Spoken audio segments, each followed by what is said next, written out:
Israel dilaporkan kembali meningkatkan serangan udara dan darat ke jalur Gaza pada Selasa 23 September 2025.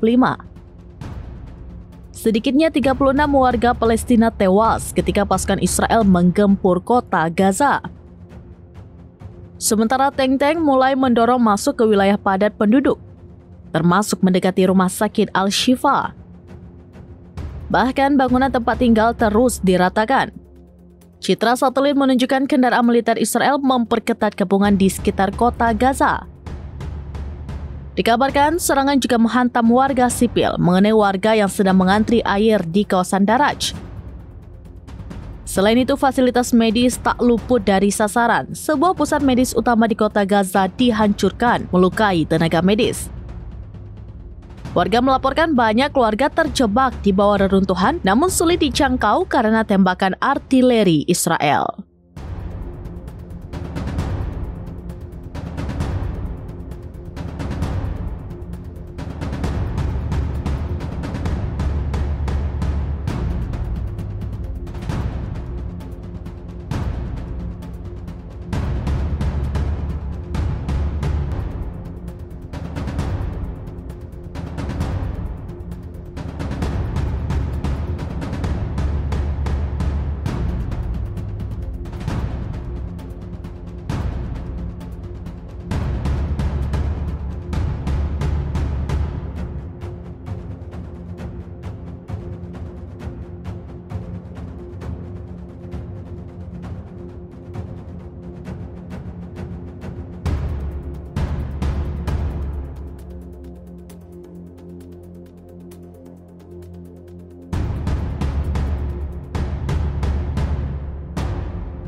Download Tribun X sekarang, menghadirkan lokal menjadi Indonesia.